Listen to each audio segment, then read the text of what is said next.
see, that's not a fair thing to criticize. Oh, he said it. I didn't say it. I wasn't going to say anything, but I was going to let it slide. We have too many announcements. Nobody listens. They're not effective. But then what else do you do? That's Pastor Paul from Wellspring Church confessing that the congregation has tuned out, and yet they're still doing 8 announcements per service. This is where you realize how long your announcements are. In my experience, this kind of thing happens when the prevailing belief amongst leadership is that a Sunday announcement might magically solve low attendance or engagement for something.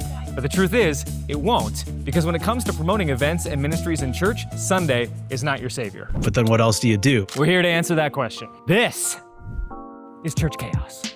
This is Wellspring Church, lead pastor Paul. He's new to this position, just about a year, but he's not new to the church. In fact, this is the same church he grew up in.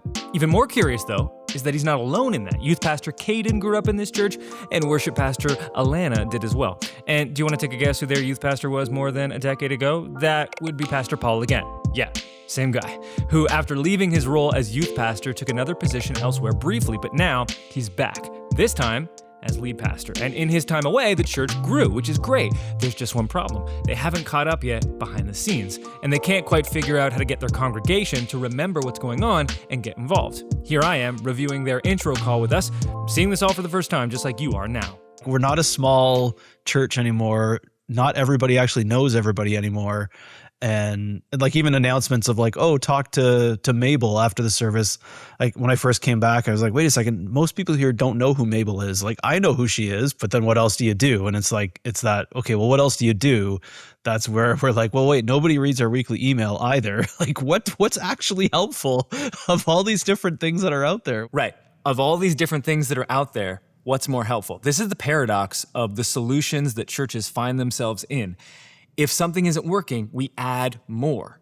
But what needs to be happening is we do less. Like even we did a block party on Sunday for our church picnic, intentionally welcoming the community. And I had people that they've been listening to our announcements for like a month. And they're like, wait, when is it again? What is it again? And I'm like, oh, come on.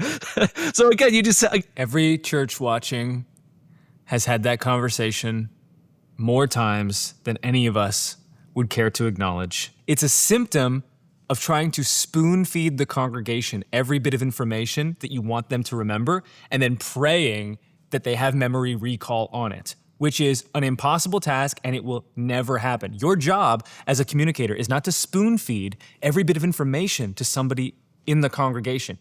Your job is to empower them to know where to find the information when they're inspired to do so. All right, let's get to work.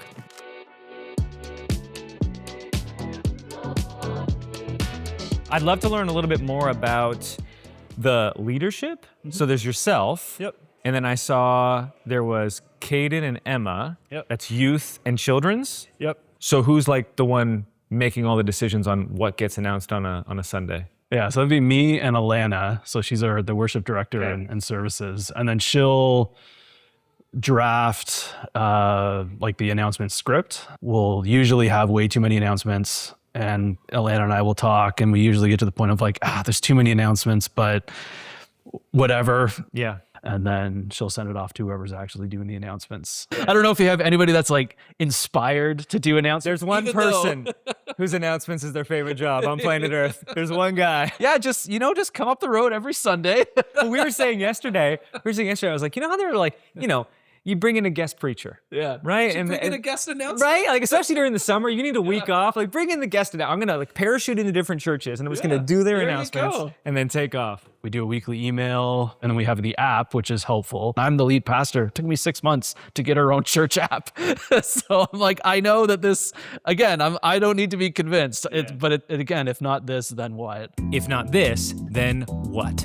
Wellspring's central question. And Paul made a great point. Communications is a tangled mess, and it can feel impossible to fix just one thing because nothing happens in a vacuum. And you were right about it's one thing, and if you solve this one thing, well, you can't really solve this one thing because the reason this is a problem is because if I take a step back, this is a problem. And that's a problem because this is a problem. And then you might watch a social video of mine that's like, here's how to do one thing, 3 or fewer, and you're like, okay, but like, exactly. That's great, but how do you deal with all these other? That's what we're going to try to tackle today. We're about to put the Wellspring team through one of the worst things communicators can go through, watching back their own announcements. Let's see what we can learn from it. You can scan the QR code on the screen behind me and then click Get Connected at Wellspring. Or you can grab this sheet in the seat back in front of you. Voice crack. I wasn't going to say anything. See, that's not a fair thing to criticize. He said it. I didn't say it. I knew it. I wasn't going to say anything, but I was going to let it slide, buddies. We ask that if you can come, please register and let us know if you can bring a side dish. We also need some help with setup, like getting stuff there and getting stuff back. And so if you're able to do that, you can select that on your registration as well. I hope you will be able to join us for that. In 2 weeks from now, this is where you realize how long your announcements are. do you have like a normal, like ideal range for announcements? Well, I think we say 5 minutes in our like planning center service script. Yeah. But I don't think it often actually stays within that. Yeah. And we do have those numbers that we'll get to later. Yeah, no, I'm sure. I hate the feeling of going on too long. Yeah. And like, Can you sometimes feel that? yeah, sometimes we'll preface it and be like, we got a lot of announcements today, so prepare everybody. We'll say it. That's definitely the right thing to say. So just lock in for a minute. Yeah. Sometimes you feel like you're saying the same thing over and over again. It's like, here's the event title. Here's when it's happening. Sign up here. We'd love to have you there. And that's just kind of the same thing. So you feel like beyond just having a lot of announcements, you feel like you're just repeating the same thing over and over again.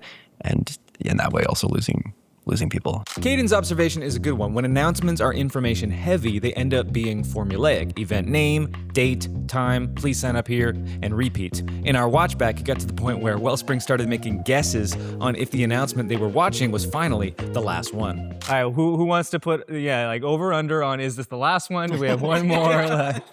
I feel like this is the last one. Because I feel like originally General Assembly was the last one. And then because you're doing announcements, it was like youth. Let's put it in. So there's all Caden. Well, I think I got permission first, but He's looking at it, he's like, wait a minute, there's 7 and I don't get one? Add another one in. Events coming up, including heading to a Blue Jays game on June 29th. There are a limited number of tickets, and so please register as soon as possible if you're able to attend. I don't know, they've been playing fine these days, so it might be a win, it might be a loss. I really like we'll that. see. that was my true heart just coming out. Okay, it was the last one. All right, we were very good. Okay, very good. Yeah, he's like, you know what? They're fine, I guess. Yeah. I take it. Yeah. Hopefully it's okay. Just felt like I had to share that with the congregation. Yeah. All right, now it's Emma's turn for announcements. Missions is a core value of our church and our Alliance denomination. And each month we look forward to highlighting and sharing about the ongoing work of the Alliance missionaries around the world. And today we get to bring you an exciting update from Mike and Nikki, who serve in Senegal, which is a country in West Africa. And on May 16th, the Wolof Bible translation was officially completed, which is a project that took nearly 60 years to complete. Yeah, so we invite you to join us in celebrating Mike and Nikki and pray that the church in Senegal... What, Emma? Okay. So I stuttered a little bit there. Well, I think Yeah. did people start clapping there though, I think? That might have been what happened. I think that's what happened because, I mean, it's really exciting. To be clear, the reason I paused was because I wanted to say that was one of the few parts of your section where you were telling like a story and you could hear the church respond because you were saying, hey, we're not just talking about missions as this abstract ministry without boots on the ground, real things happening. Here's exactly what's happening. And the congregation was like, wow, what a amazing thing worth celebrating. So I wasn't pausing to say you stuttered. I was pausing to say, hey, look, that's a great thing. That's inspiration, not information. And what? Like people responded. And even here as we're watching it, we were all like, oh, what a good moment. Yeah. We're about to reveal Wellspring's Church Chaos score. If you want to get this score for your own church, it's free. It takes about 3 minutes to submit. Just go to churchchaos.com, enter 3 of your services and your church's info, and we'll send you the full report with your score from 0 to 100. On the score from 0 to 100, when we reviewed Wellspring, you guys received 59 in the high chaos zone. That sounds about right. Yeah. feel like it checks out. To get to a score of 59, we graded Wellspring on 4 different categories. First, the announcement avalanche, 21 out of 25. That's the volume of promotional noise a congregation sits through every Sunday. Wellspring runs about 8 a service, and they stack up fast. Second, the where do I go test, 19 out of 25. That's whether someone who decides to take a next step knows exactly where to go. Wellspring pointed people to 7 different platforms. Third, the Sunday Savior Trap, 13 out of 25, right in the middle for them. That's whether the church has a clear promotional hierarchy or whether everything is in competition. And fourth, the first impression score.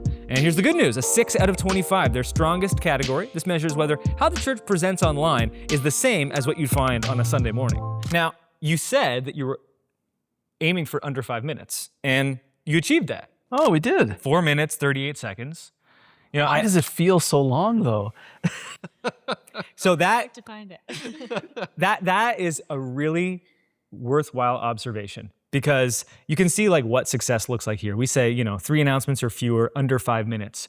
When all you're doing is information, even though it was 4 minutes and 38 seconds, it felt so much longer, right? Yeah. And that is the reality of you can have an identical time block and the way that you communicate is different in each, and it feels dramatically different. To help Wellspring, I had prepared for them 3 big ideas, starting with big idea number 1, policy, specifically 2 phrases that I needed them to adopt and believe if anything else was gonna get fixed. Sunday is not your savior, and the more you announce, the less they listen. So, the idea of this language, Sunday is not your savior, if we cannot decouple and untangle ourselves from that belief, nothing else can improve.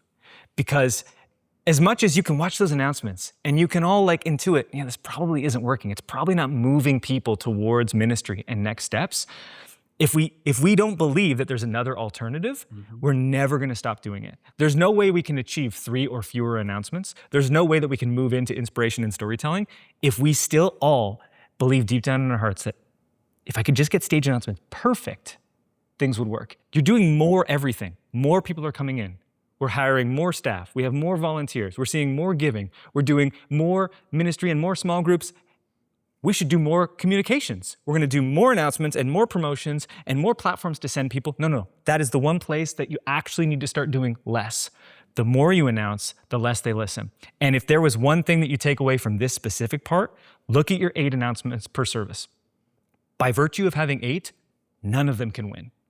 We're gonna get into like how we can choose, but guess what? There's never gonna be a perfect way to choose.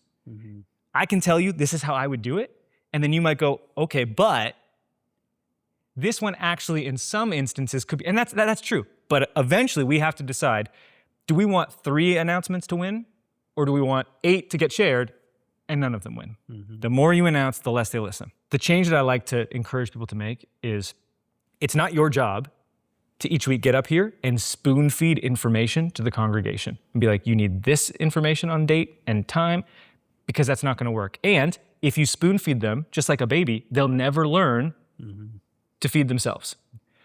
Your job is to empower them to know exactly where to go to find the information they need when they want it. What happens in a movie trailer? They're like, we got 30 seconds. We're gonna piece together the most inspiring parts of this film. And then we'll just say like, coming this June, or coming this summer, or whatever it might be. And we all know, okay, there's one movie theater that we all go to, or there's 2 movie theaters that we all go to. If I want to find showtimes for this, I will track them down because I know exactly where to go to get showtimes. Our church announcements should be operating in that way, where we're always pointing people to the same destination. Hey, go to this place, go to this place, go to this place. And the bulk of the announcement is inspiring people to be like, I really would love to go to that event next time if it's a recap, or I really would like to go to that event this time if it's still coming up. And then people can track it down. Big idea number 2, ministry levels. We went back through 6 months of Wellspring services, making note of every ministry, event, and department that we heard them mention from stage to categorize them into a level 1, 2, 3, or 4. Level 1 is church-wide events that affect 80% of the congregation or more, plus newcomers. Level 2 is core next steps, the recurring rhythms of church that drive discipleship, like baptism, small groups, giving, serving. Level 3, next-gen ministries, kids, youth, young adults. And finally, level 4, which is everything else. Why do this? Because without levels, every ministry fights for the same spotlight. Announcements pile up, and inevitably, the congregation tunes out, which is exactly what's happening at Wellspring. The purpose of levels is, again, to create hierarchy. That's something that's largely absent from your Sunday morning announcements right now.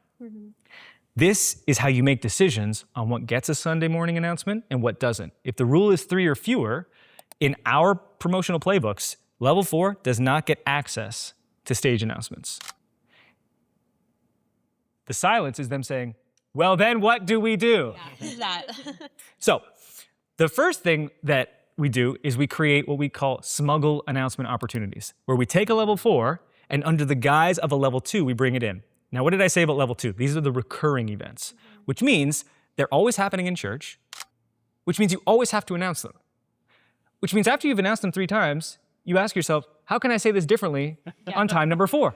And so now we have level 2 with a need, please give me something to talk about, and level 4 with a need, please let me be talked about. And now we can create a perfect match. So you find a level 4, let's say it's a specific men's ministry, and then you bring it into a level 2 promotion. So let's say it's groups, right? Men's ministry is a type of group. So you stand up there and you're like, hey, you know, one of our values here is being part of community. And we have all these groups. One of the groups, and then you go into the men's ministry thing. And then you say, that's what the men are doing. And then maybe you bring in the women's ministry along with it if you want to get really, like, you know, sicko mode. I don't know if I'd recommend that. Maybe don't do it the first time. Whoa. But you end that and say, by the way, we have groups for everyone, and we want everyone to be in a group. Go to wellspring.info or the welcome desk in the lobby. And now, the men's ministry leader who's been bothering you for 6 weeks and is like, you never talk about this.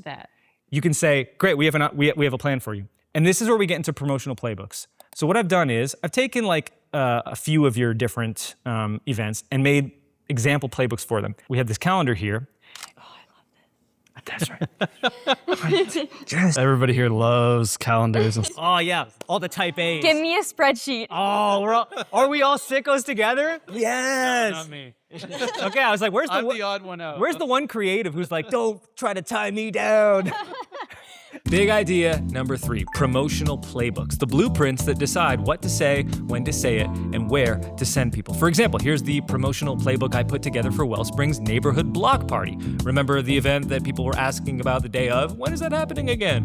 For Wellspring, the neighborhood block party is a level 1 event, which means I usually rely on a 6 to 8 week playbook. And at a glance, you can see where and when this event gets promoted across every week, which is the exact opposite of what churches tend to do, because the typical approach is we make it up as we go. A social post here, an announcement there, maybe a pre-service slide if we remember. And by the way, if you'd like access to these playbooks, they're included in the free Communications Makeovers that we offer to churches. So far, we've done more than 1,000 for churches around the world. You can learn more at makeover.church. The purpose of this is to not make reactive decisions that are the week before, but to plan things out with more advance notice.